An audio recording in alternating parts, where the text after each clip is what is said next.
Hello, I'm Propane Salesman. Sorry this took so long.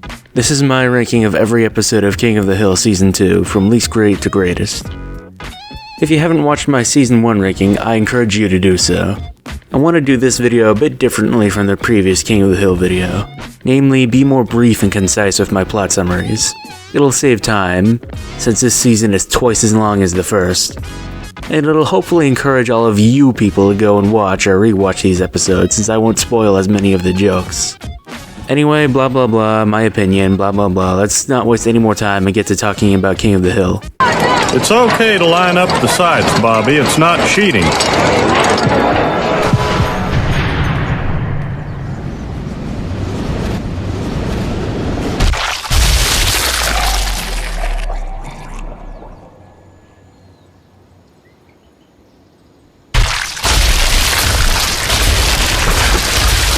I got it! Phew, lucky shot, Bobby. That's great.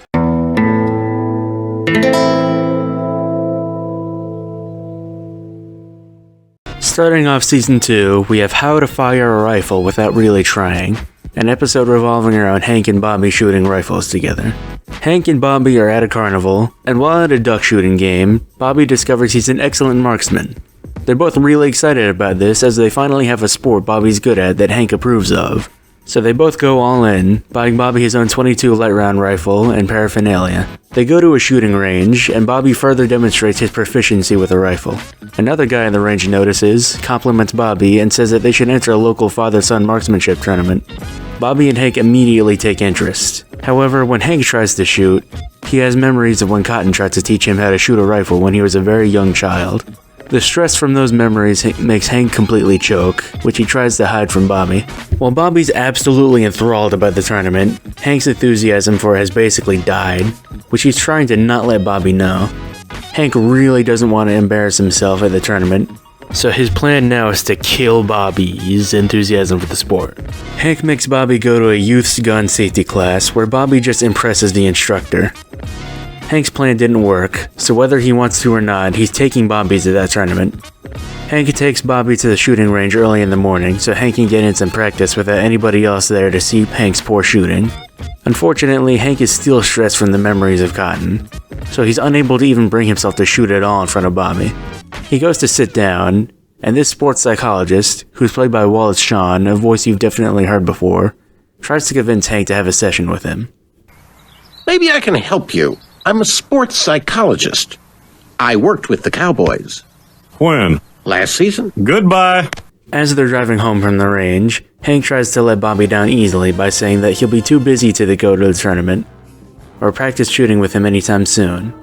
They get home, and the guys hassle Hank about his reluctance to shoot guns with Bobby, to which Hank loudly proclaims to them that he will not go to the competition under any circumstances. Bobby overhears him and is really let down. Peggy asks Hank why he's so adamant about not going, and he admits to her that he's just afraid of embarrassing himself in front of the entire town. She convinces him to change his mind and go to the tournament for Bobby's sake. He lets Bobby know that they will be going after all, much to Bobby's excitement. He tries to subtly plant the idea that they might not win, and that's okay, but Bobby is convinced that they'll win. Hank realizes that he needs to overcome his inability to shoot, unless he wants to end up disappointing Bobby anyway. Hank reluctantly visits the sports psychologist from before. Hank finally opens up and admits why he's having so much trouble shooting, but the psychologist cuts him off and gives him some pretty straightforward advice. Just relax and visualize your projectile traveling to the target, and it works out well. We then cut to the day of the tournament. The announcer goes over the format of the tournament, and each challenge the contestants will compete in. The first challenge is a tandem shoot, where the father and son each have their own target to hit. Hank misses his first shot while Bobby aces it, and the psychologist from before calls out to Hank from the crowd to remind him of the advice he gave him. Hank takes his advice and does significantly better on the next shot. Our heroes proceed through the next challenges, each doing very well from themselves. Then fucking Cotton shows up at the worst possible time and gives Hank grief about his marksmanship. The final challenge begins, which is individual long-range accuracy. The son from the other team goes first, and hits his shot pretty close to center, while Bobby aces it and hits the target dead center. Then the other father goes, and also hits his target dead center, meaning if Hank wants to win, he'll have to do the same. Right before he goes up, Cotton gives Hank just a little bit more shit. So Hank steadies himself, aims, and fires. Let's do it.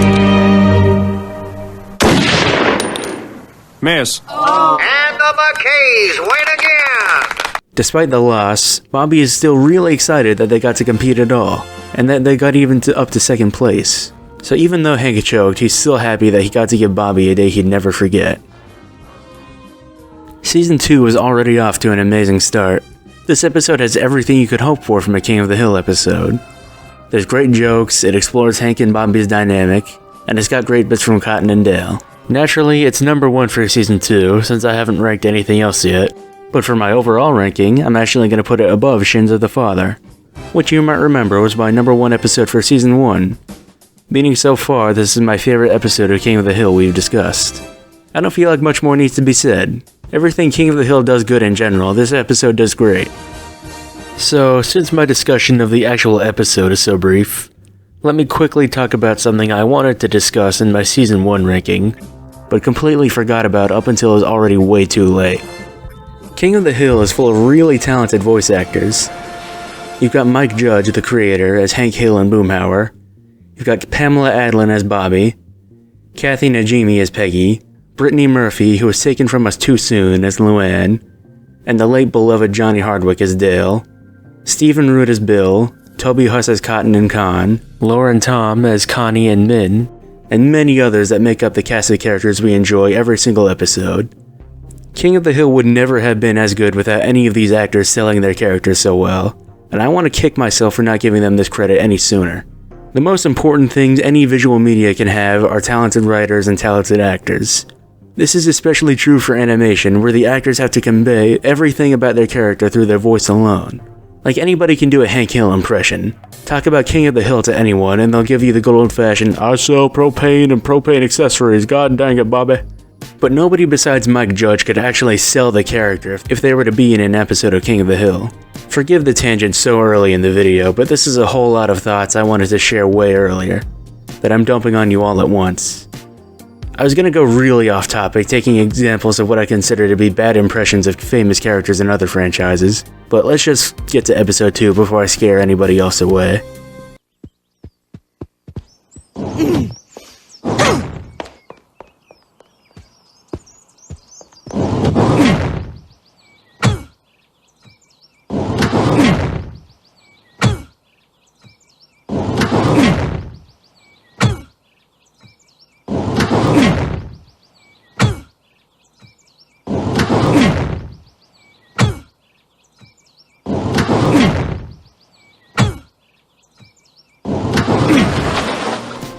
In Texas City Twister, a man who works for the trailer park Luann used to live in visits the Hill residence and informs Hank that Luann owes several months worth of rent for the tipped-over trailer she used to live in with her parents. Hank, having been annoyed with Luann living with them, asks why she's living at the Hill house if her trailer had been there the entire time. Luann says she can't live there since it's tipped over, to which Hank responds logically by saying that it being tipped over doesn't mean it's not there. Peggy explains to Hank that the problem isn't the trailer being tipped over, but that Luann just has bad memories from living there and isn't ready to live on her own yet. Hank brushes this off, and he and the guys go to flip Luann's trailer upright. They succeed, and Hank goes back home to inform Luann that she can move back to her old home. Luann, unsurprisingly, starts crying, and Peggy chastises Hank for trying to push her out of the house before she's ready. Peggy goes to comfort Luann while she packs, and Luann decides that she'll try to make the most of moving back to her trailer. Once Luann is ready to leave, she says her goodbyes, to which Hank basically blows her off. Peggy once again chastises Hank, and they have a very Hank and Peggy argument. Well, I don't know how anyone is supposed to know what you're feeling, sitting there like a block of wood. That is what you are sometimes, a blockhead. A blockhead? Now that's hitting below the belt. Well, I am sorry, but sometimes you make me wonder what the hell is wrong with you. Oh, really? Well, speaking of hell, if I wasn't so in control of my emotions, I might be inclined to say that's the sort of place you should consider making a visit towards.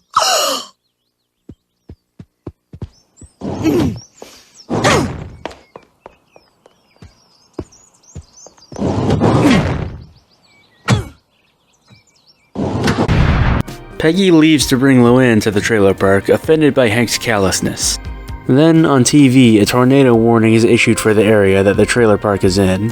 Hank realizes that Peggy and Luann might be in real mortal danger, so he takes Bobby and goes off to try and catch up to them. Dale and Boomhauer go the same direction to film footage of the tornado. Along the way, they drop a barrel of ant poison from Dale's van. Hank's truck starts breaking down, and he immediately identifies it as a shoddy fuel filter. They stop at Megalomart to pick up a replacement and run into some difficulties which slow them down. Once they get back on the road, they're stopped by a hazmat team blocking off the road because of Dale's poison barrel. Bill is on National Guard duty because of the storm and gives Hank trouble since Bill is an asshole whenever he's given power. Hank just drives past the barricade and the barrels to the trailer park right as the tornado approaches. A local old lady takes Bobby to a storm shelter while Hank looks for Peggy and Luann. The two ladies are already in the shelter and everyone is calling for Hank to get in with them. The wind is too strong and Hank has to grab hold of a power pole to not get blown away by the wind. With what could be his final moments, Hank pours his heart out to Peggy and apologizes for how he treated her and Luann. The winds intensify, so they have to shut the door to the shelter, while Hank continues to hold on for dear life. The wind blows off all of his clothes, leaving him butt-ass naked, flailing around in the wind. The eye of the storm arrives, and Hank has precious seconds to enter the shelter before the storm takes him. He makes it into the storm shelter, and they all wait out the storm. Luann's trailer is tipped over again, so Hank lets Luann continue living in their house. Texas City Twister is a pretty great episode. The scene where Hank chooses a cactus over the Texas flag to cover himself is a pretty iconic moment for the show. One thing I will criticize it for is retreading similar ground to previous episodes. We've had an episode where Hank admits he cares about Luann, and we've had episodes where he opens up emotionally to Peggy. Hank is just really stuck in his ways throughout the course of the show. But this is far from the only episode that's going to retread similar ground, and that's just the nature of episodic sitcom storytelling anyway, so I'm not going to hold it against this show, of course. But what I would like to give this episode credit for is showcasing more of Peggy and Luann's relationship. Peggy knows how tumultuous Luann's life was growing up with her brother and his wife, so whenever she could, she offered Luann a stable home she could feel safe in, which is now seemingly indefinite. We've seen them hang out plenty, and we've seen Peggy go mama bear mode for Luann a couple of times so far, but this is the first time we've seen just how much Peggy cares about her niece, which is really sweet. Besides the character arcs being somewhat repetitive, this episode is really solid. The plotline is the most dramatic tension we've had so far, while still being realistic. The jokes are also really solid all around, and some good showcases of Bobby not being right. This is the moment I've been waiting for.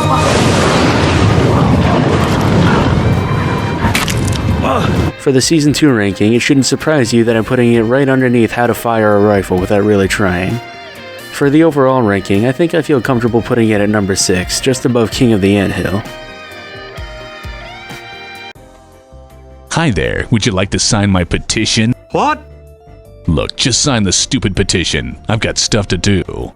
Typical government overregulation. Why wouldn't they legalize this stuff? Sign this petition or I'll follow you home and kill your dog.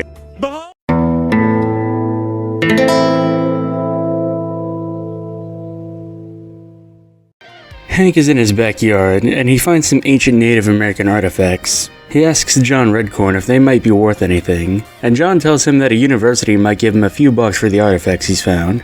Hank goes to a local college and really soaks in the Gen X college atmosphere. There, he meets an archaeological professor named John Lerner, but they mainly just call him the Professor throughout the episode. The Professor tells Hank that the artifacts he's found are basically worthless, and he gives Hank $10 and gets him to leave. But once he leaves, the Professor takes the arrowhead and puts it in a bag to be preserved. Later at the Hill House, Peggy chastises Hank for selling off the artifacts when Bobby could have kept them and learned from them. The next morning, the Professor visits the Hill House and speaks to Peggy as she's about to leave for work. With very light convincing, he gets her permission to turn their yard into an archaeological dig site. He makes it very clear to his student that he was manipulating her. Hank comes outside and asks what was going on, and Peggy tells him about their lawn being an archaeological site now. The next morning, Hank and Peggy awake to find Hank's lawn being torn up by an excavator, much to Hank's horror and shock. He tries to stop the Professor, but the Professor is legally protected by the form Peggy signed. Peggy is fascinated by the dig and tries to get Bobby in on it too. I'm already tired of saying professor, so let's just call him Learner now. Learner continues to manipulate Peggy by telling her how smart she is, bringing her closer to him and further from Hank. Hank is getting really worried that Peggy is starting to like Learner more than him. Dale tries to help him calm down by giving Nancy as an example of a faithful wife. Yeah, Hank schemes to make Learner look like a fraud to Peggy, so he takes some chicken bones and tries to make them look like artifacts. So the next day, Hank is trying to nudge Learner into digging up his fakes, but the plan goes horribly wrong when Peggy finds the artifacts instead. Learner has Peggy explain to everybody what she thinks the artifact is, and then he has his students look at it and explain how each part of it is fake. Peggy's embarrassed and thinks that Hank is trying to make her look stupid in front of Learner, when actually it's the opposite. So Peggy's actually flattered by Hank's attempt at sabotage. Hank helps her back up and they hug. Learner has a chuckle and doesn't waste the opportunity to be an asshole. Sounds like I could have scored with your wife for the price of a fake bracelet. What?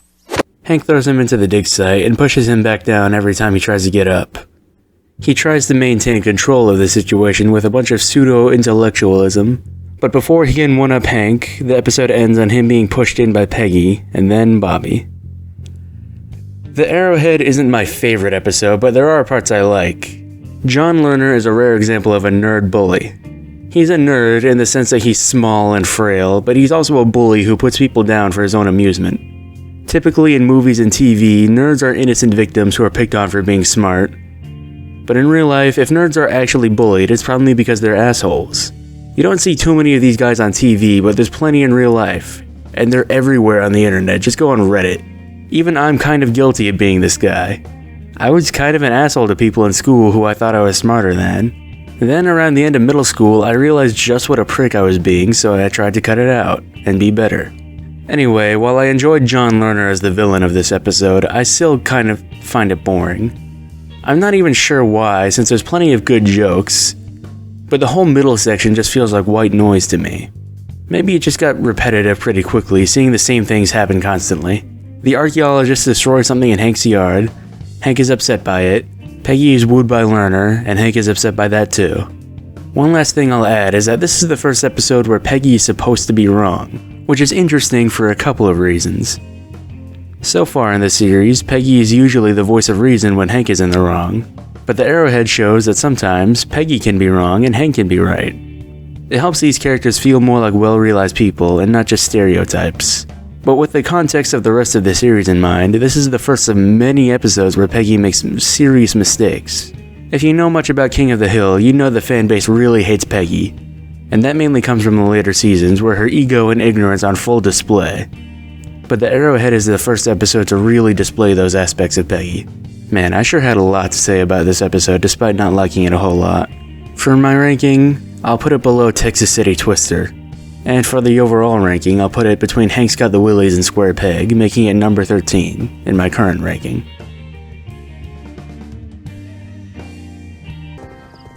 Dinner's ready.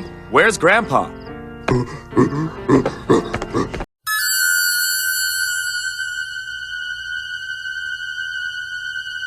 Halloween starts with Hank and the guys working on props for Bobby's school's Halloween haunted house. We learn that Hank loves Halloween, going back to his early childhood, and we see a flashback of him and the guys as boys, going around on Halloween, getting candy, and vandalizing what we learn is Hank's childhood home, which is a very fond memory for Hank. He and Peggy take Bobby shopping for a Halloween costume, and Hank is unapproving of how babyfied Halloween has become. All of the costumes being sold are safe and bland, when he thinks it should be scary. Meanwhile, Luann is attending a church worship group, which now has a new member, Mrs. Junie Harper. Junie Harper wastes no time in rallying the group to her cause, which is her war against Halloween, as she believes the holiday to be a celebration of Satan. She singles out Luann as the easiest to manipulate, and easily gets her on the anti-Halloween boat. She teaches her about the ancient pagan rituals associated with Halloween, and how the druids would eat babies and dance, information which Luann would absorb like a sponge. I personally think Junie Harper should be more worried about the politicians and celebrities these days who eat babies than the ancient druids. Back at the Hill House, Hank has found his old childhood devil costume to pass on to Bobby. Luann comes in and frantically informs the Hills that Halloween is satanic. Hank dismisses her and tells her that Halloween is just fun and there's nothing satanic about it. This conversation plants a seed of doubt about Halloween in Bobby's head. Luann goes to Junie Harper's house and tells her about how Hank doesn't seem to care about how Halloween is about the devil. She then tells Luann about how she's setting up a Hallelujah house, a holy alternative to the haunted houses. Luann tells Junie about the haunted house Hank is setting up at Bobby's school, and Junie perks up when she hears this. At the school gym, Hank is setting up the haunted house, but then the school's principal, Carl Moss, comes in with Junie Harper. They tell Hank that Halloween can be considered a religious holiday and thusly can be barred from celebration at a public school. Hank tries to contest this, but Junie Harper's more than happy to sue the school if they try to do the haunted house. So Hank is basically forced out. At home, Peggy tells Hank that he could set up a haunted garage, and Hank seems to like the idea. But then Luann comes in and tells Hank that Junie Harper says he'll go to hell if he sets up any haunted house. Hank gets tired of this and makes a good point about how she's more worried about listening to Junie Harper than actually following God. Later that night, Hank takes Bobby out to teach him the art of Halloween vandalism. Bobby isn't really on board with it, but Hank insists. He chooses Junie Harper's house as his target and throws some toilet paper over her tree. Bobby throws a roll and loudly knocks down a birdhouse, so Junie Harper comes out and tries to catch her vandals. Bobby gets stuck on a fence, so Junie Harper gets a good look at him before he gets away. The police are called and they go to the Hill House for questioning. Bobby admits that he was involved and Hank tries to take responsibility for him. But before he can actually incriminate himself, Junie Harper takes the opportunity to attack Hank and accuse him of being anti-Christian. Peggy refutes this and defends her family's standing with the Lord. Junie Harper tries to hit them with some scripture, but Hank retorts with one of the best lines in the entire episode. The complacency of fools will destroy them. Proverbs. Get out of my house! Exodus! The next day, Bobby feels guilt about vandalizing Junie Harper's house. Luann comes into his room and tries to tell him that Hank worships the devil. He then recalls various moments from throughout the episode which seemingly confirm this suspicion. Bobby is now on Team Junie Harper.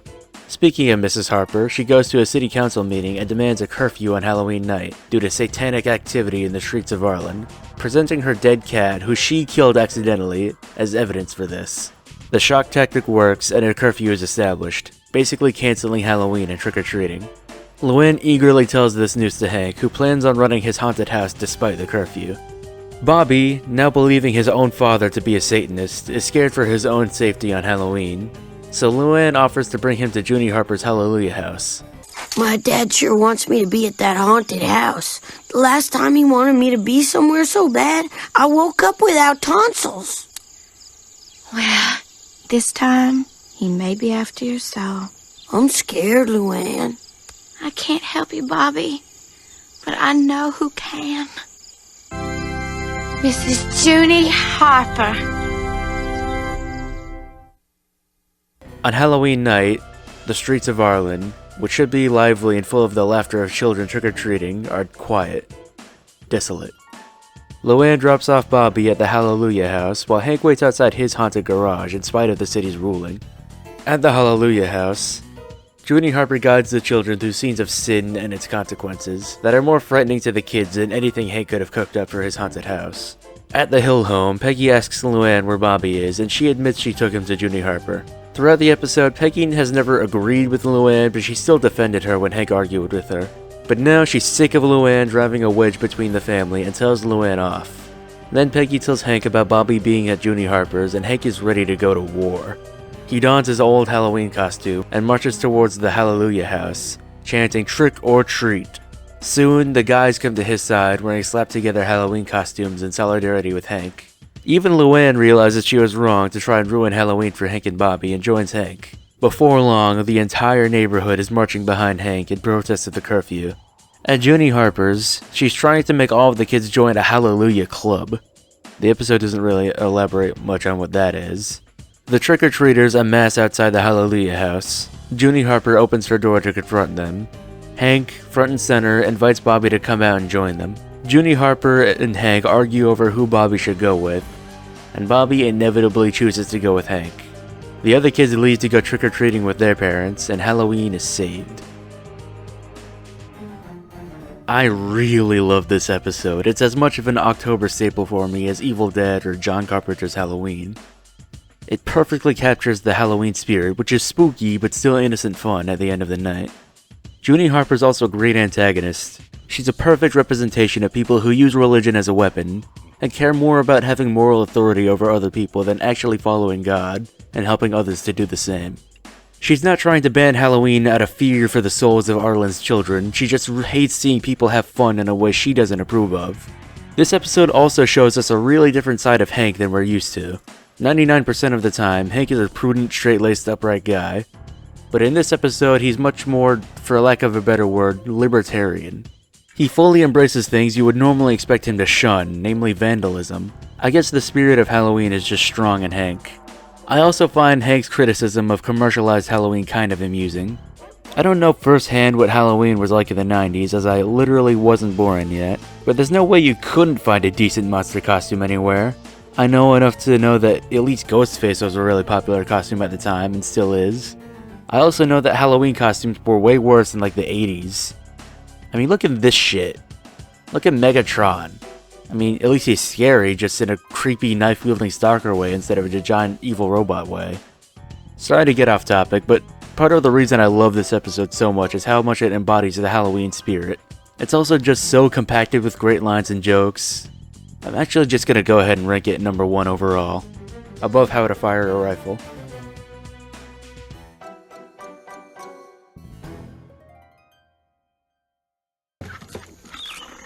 I like beer, Hank. Don't you like beer? I mean, I love beer. I love beer. I love beer. I love beer. I love beer.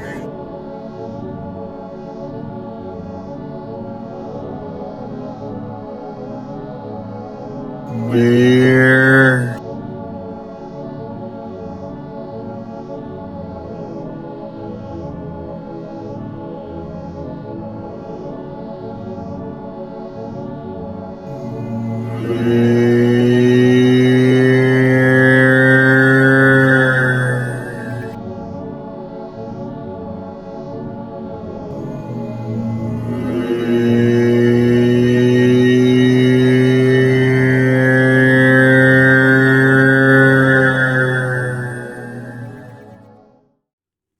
This episode starts with Hank taking Bobby to dig for worms to use as fish bait.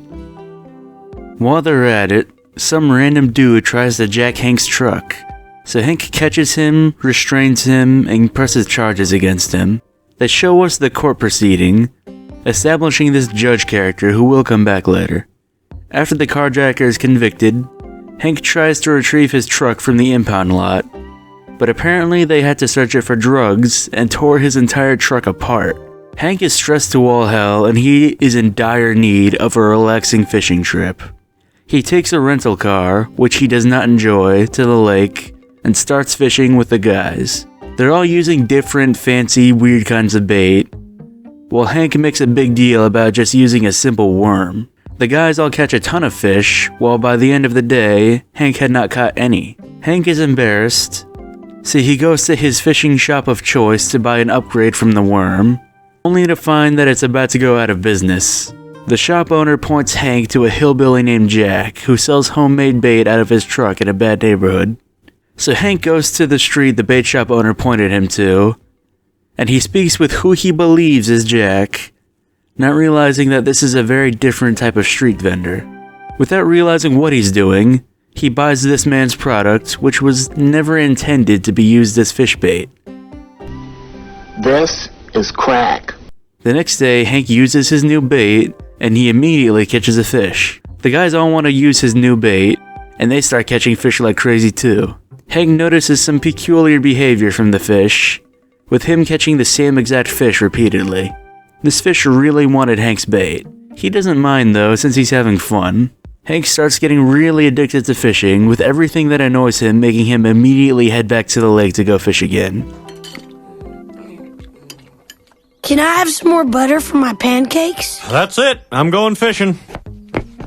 He takes Bobby fishing to avoid having to share what's left of his bait with the guys. In the middle of the night, Dale breaks into Hank's garage just to steal some of the bait for himself. The next day, Hank tries to go fishing again, only to find that the fish don't take the bait anymore. He goes back to the drug dealer to try and get more, only for him to be caught by the police. In court, Hank tries to tell the judge from earlier in the episode that he was only using drugs as fish bait, and since this judge gives unconventional rulings, he's going to allow Hank to prove his innocence by bringing him out to the lake and letting him effectively use the drugs as bait to catch fish. The problem being that the fish won't take the bait anymore, so Hank knows he's screwed. They go out on the lake, and Hank has failed to catch a single fish by the end of the day. He's resigned himself to his fate, and believes that he's going to jail, so he just takes the last worm he has and casts out one final line, the right way. As their time runs out, something actually bites. Hank catches a tiny fish, but still a fish. The judge accepts this and lets Hank go free. Jumpin' Crack Bass, much like the activity of fishing itself, is a very serene episode. The perfect episode to just watch and relax after a long day. The flow of the story just feels so right. It's also just a hilarious episode with a ridiculous premise. Hank unknowingly buying crack to use as fish bait. Him getting addicted to fishing the way you would expect him to get addicted to crack. And a judge who makes him prove his innocence by catching fish instead of just by taking a drug test. There's not too much to say about this episode, it's just a really solid 22 minutes of King of the Hill. For season 2, I'll put it between episode 1 and 2, and for my overall ranking, I'll put it below the pilot episode.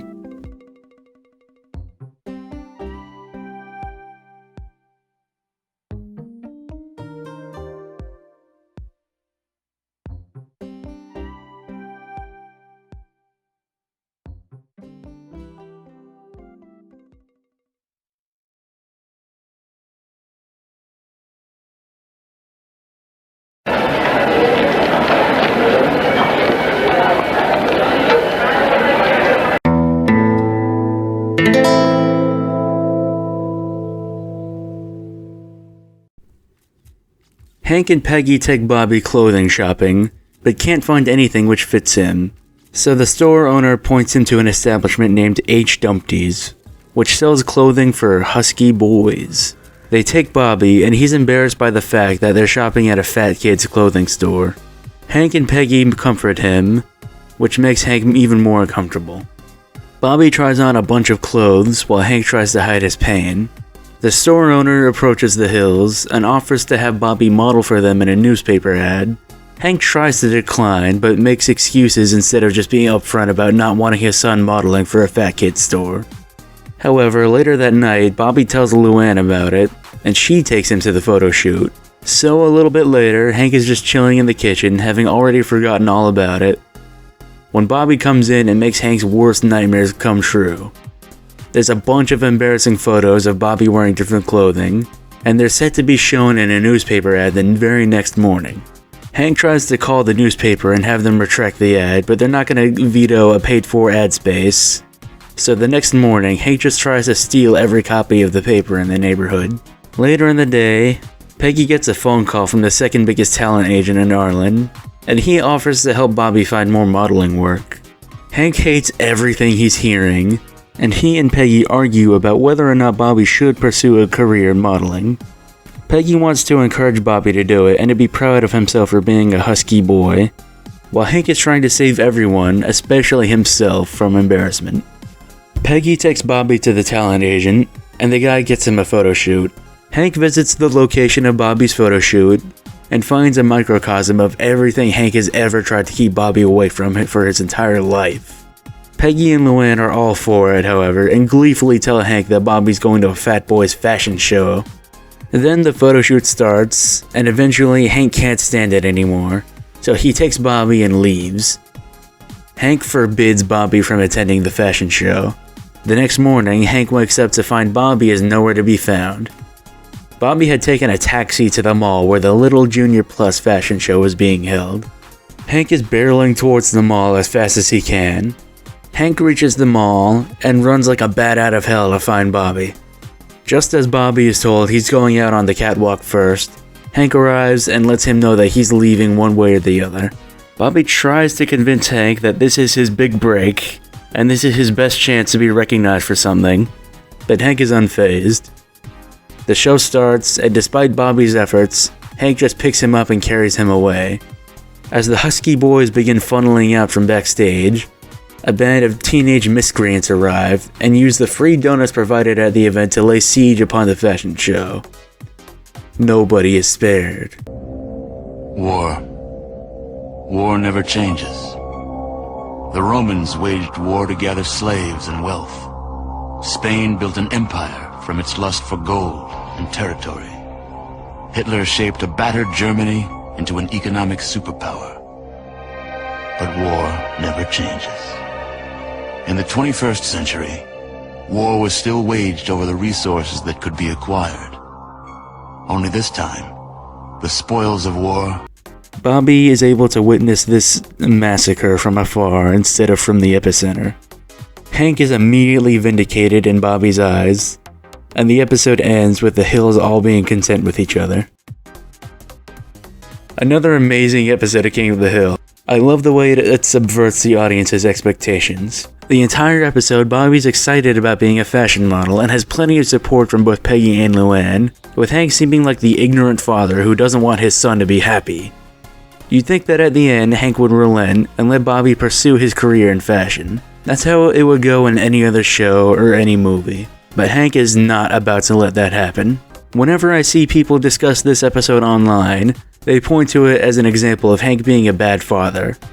And they say that he should have let Bobby pursue fashion, with the donut siege being a cop-out to say Hank is right in the end. I, however, think Hank is right, regardless of whether or not Bobby would have gotten John Marston by pastries.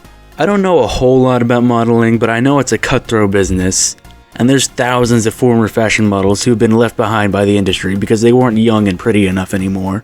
I think much the same would have happened to Bobby, because once Bobby stopped being a cute little husky boy, nobody would want to hire an obese young adult to be a fashion model.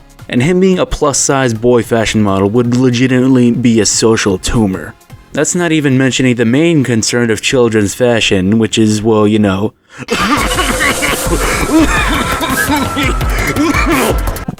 Sorry. But yeah, the episode never brought any of this up as a concern, but show business in general is one of the most dangerous places in the earth for children. Anyway, sorry to suddenly get so dark when talking about a funny propane cartoon. Husky Bobby is a great episode, and I think I'll rank it above the previous episode, for both the season and the overall ranking.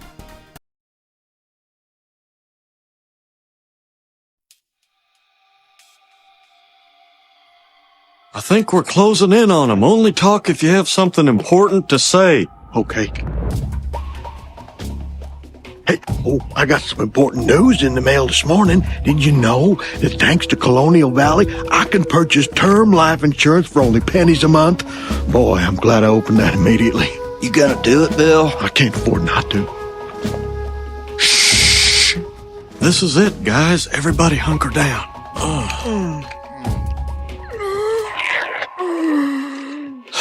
Okay, man.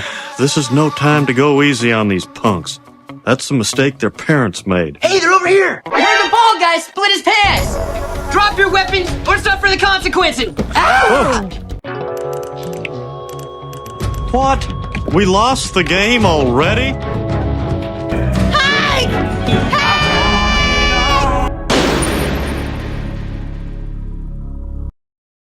This episode follows the rivalry between Hank and a local teenage miscreant named Kane Skretterberg, who is voiced by the drummer from Green Day.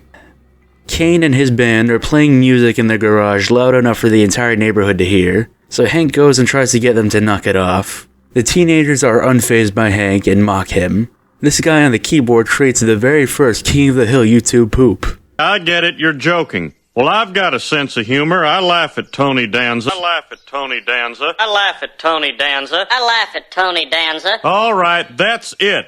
I'm gonna count to 3. 1, 2, 3! Hank's patience runs out, so he leaves and takes Bobby to a local family activity center. When they get there, Bobby and Joseph play paintball, and when they get back, they're covered in paint. It turns out Kane Skretterberg had followed them to the family fun center, and were being unsportsmanlike in the paintball area. Hank, wanting to teach this punk a lesson, challenges him to paintball. It does not go well. They crouch down in a spot with basically no cover and immediately get surrounded. The guys drop their weapons, but Kane Skritterberg takes no prisoners and executes them by firing squad. War has changed.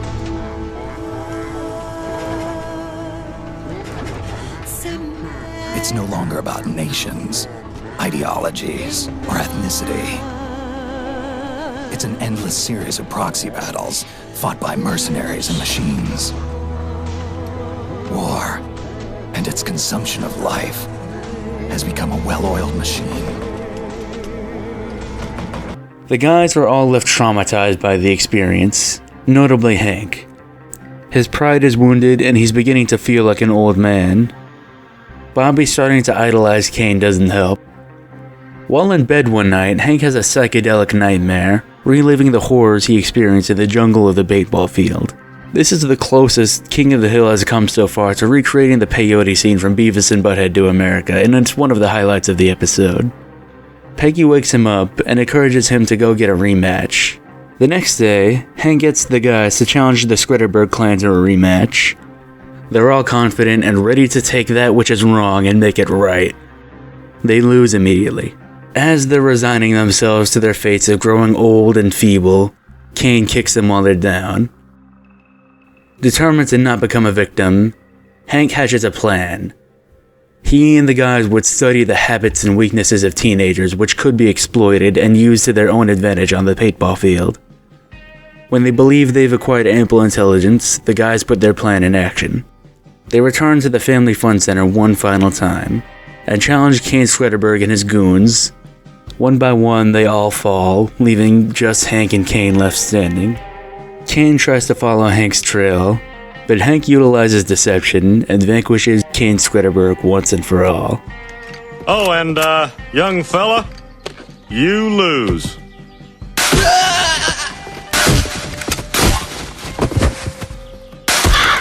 Hank and the guys have restored their pride.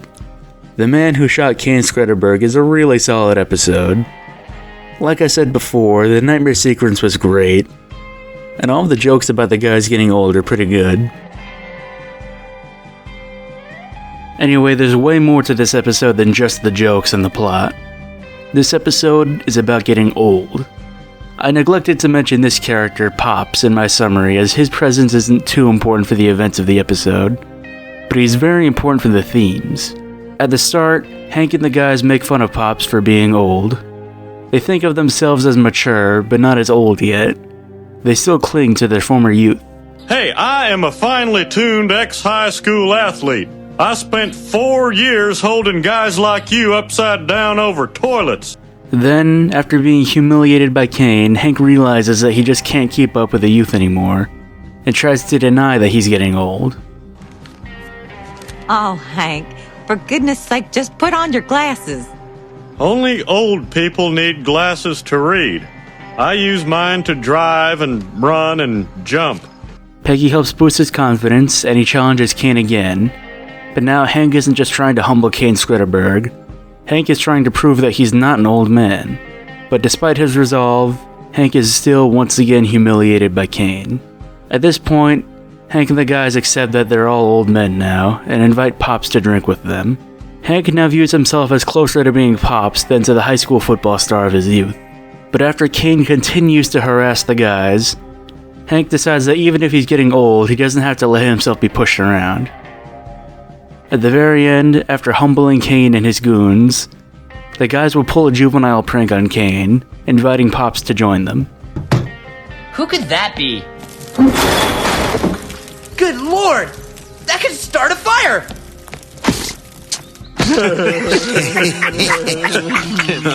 Now what's happening? He's stomping it good. And there's duties in there, right? There sure is, Pops. There sure is. This scene perfectly encapsulates the theme of the episode.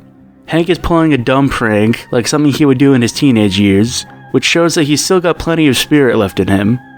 But he's doing it with Pops, showing he's not afraid of getting old either. Everyone gets old, it's unavoidable. Every generation grapples with this. Yesterday's punk teenagers like Kane are now today's middle-aged dads. And yesterday's middle-aged dads are now today's grumpy old men. Even people my age are feeling like they're getting old and burnt out and their best days are behind them. But this episode shows that there's no point in despairing about getting old. You're not dead yet, so keep living. In the words best said by the YouTuber MGO316, you don't stop playing because you get old because you stop playing. For now, I'm gonna rank this episode right below Jumpin' Crack Bass, but we'll see how I feel about it in a couple of years once I start feeling old. I hate to do this, but I'm gonna call the video here. I'm sorry to make you wait so long for a shorter video, but I wanted to get this video out already, and I'm really not gonna have much free time coming up to edit. I'll do my best to not take another year to upload part 2 of this ranking. I'm still not monetized, so I make no money off of anything I make. I'm just doing these for fun. I like to edit videos and share my opinions with the world. See you next time.